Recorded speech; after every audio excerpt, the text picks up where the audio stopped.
Kojo Mensah had always heard music in everything: the clatter of wooden spoons in his mother's kitchen, the chatter of trotro conductors on Asafo Road, even the rhythmic hum of rain on his rooftop in Bantama. For him, the world was not just sound, it was rhythm. With 2 broken drumsticks and a borrowed snare, he made beats that turned heads in the neighborhood. People called him Kojo Beats. But in Kojo's heart, Kumasi felt too small for his dreams. He wanted more than the street rhythms and church rehearsals. He wanted to play on a real stage with real lights and an audience that cheered his name. When he earned admission into Golden Rhythm Senior High School, a school known for its award-winning music band, he felt the door of destiny crack open. The first step, however, would test not just his talent, but his courage. Golden Rhythm Senior High School stood tall on the hills of Patasi, its golden logo gleaming under the morning sun. Kojo arrived with a single suitcase, a worn-out drum pad, and a heart beating faster than his own tempo.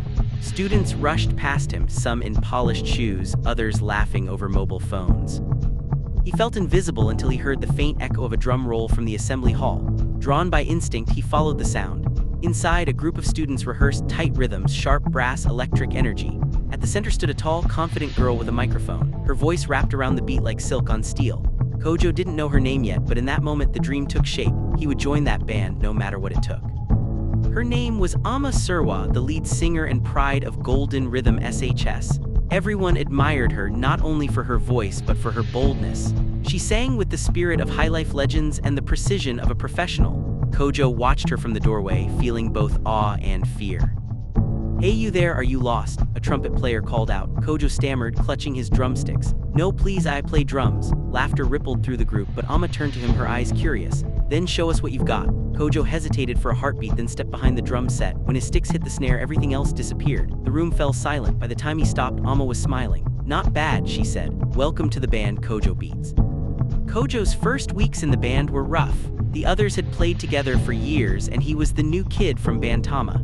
The lead drummer, Kweku, saw him as a threat. Every rehearsal turned into a quiet battle, fills versus fills, rolls versus rolls. Kojo held his ground, never boasting, only playing with heart. Ama often stepped in, calming tempers with her laughter. She believed in unity, and Kojo admired that.